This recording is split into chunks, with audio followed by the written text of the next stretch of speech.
पता है कल इतना बढ़िया सपना आया था। मैंने पावर ऑफ अटर्नी साइन करी थी एंड उसमें जो दूसरा बंदा था वो बैठ के पढ़ता था और मैं पास हो जाता था।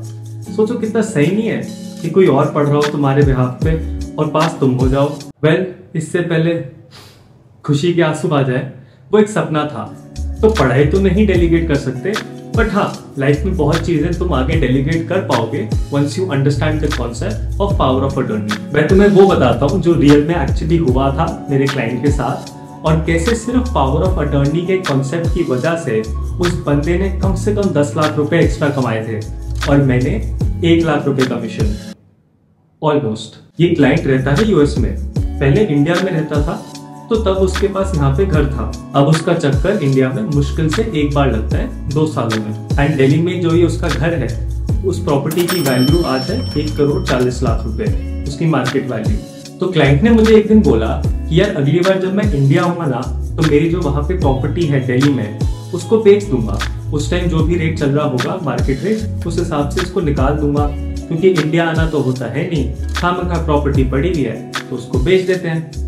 तो मैंने कहा ठीक है भाई, बढ़िया है। अच्छा, इतने टाइम में क्या हुआ, एक इंटरेस्टेड बायर आ गया। बाय चांस उसने प्रॉपर्टी देखी होगी तो पता लगाया कि किसकी है, तो ऐसे करके उसे इंफॉर्मेशन मिल गई। जो बायर था उसने कांटेक्ट किया मेरे क्लाइंट को और बोला कि यार मेरे को घर सही लग रहा है बाहर से, तो आप बताओ कितने का बेच रहे हो।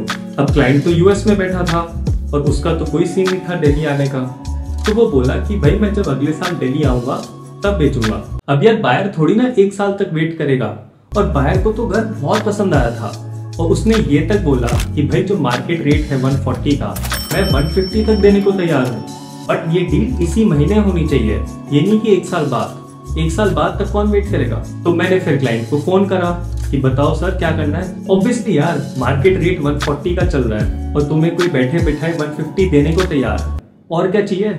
बस क्लाइंट की एक प्रॉब्लम थी कि भाई मैं अभी दिल्ली नहीं आ सकता ये डील एग्जीक्यूट करने, मैं अभी यूएस में फंसा हुआ हूँ किसी काम से। अब प्रॉपर्टी बेचने के लिए भाई सेल डीड बनेगी, फिर जब बेचने पे कैपिटल गेन होगा तो फिर टैक्स भी जाएगा, आईटीआर फाइल होगी, तो भाई टैक्स तो इंडिया में ही जाएगा, और ओनर बाहर बैठा हुआ है तो भाई वो थोड़ी ना वहां बैठ के ये सब कुछ कर पाएगा। और दूसरी तरफ उसे लालच भी आ रहा था कि भाई किसी तरह प्रॉपर्टी बिक जाए 150 की, भाई प्रीमियम रेट मिल रहा है। तब मैंने क्लाइंट को सजेस्ट करा कि मैं आपका एजेंट बन जाता हूँ, मैं आपके बिहाफ पे ये सारे कॉन्ट्रैक्ट्स एग्जीक्यूट कर लूंगा, आपकी प्रॉपर्टी भी बिक जाएगी और आपको वहां से इंडिया आने की जरूरत भी नहीं पड़ेगी, और इसके बदले आप मुझे मेरी कमीशन दे देना और आपका घर भी बिक जाएगा।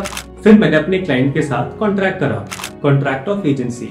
ये जो डॉक्यूमेंट होता है जिससे कॉन्ट्रैक्ट ऑफ एजेंसी क्रिएट होती है, उसे पावर ऑफ अटर्नी बोला जाता है। अटर्नी का मतलब होता है जो दूसरे इंसान को रिप्रेजेंट करता हो किसी मैटर में। तो जो उनकी पावर थी, जो राइट्स थे ओवर द प्रॉपर्टी, वो उन्होंने मुझे डेलीगेट कर दिए। वो हो गए प्रिंसिपल और मैं बन गया एजेंट। डॉक्यूमेंट था पावर ऑफ अटर्नी एंड जो रिलेशन था that was contract of agency. Power of attorney के दम पे मैंने सेल डीड एग्जीक्यूट करी क्लाइंट के बिहाफ पे, एंड उसकी जो भी टैक्स फॉर्मेलिटीज थी वो भी निपटा दी। वहां क्लाइंट खुश हो गया और यहाँ पे बायर। और अब फाइनली बात थी मेरे कमीशन की। पता है एंड में जब कमीशन की बात हुई तब कुछ ऐसा हुआ था, अगर मैं ये इंसान हूँ एंड ये है मेरा क्लाइंट,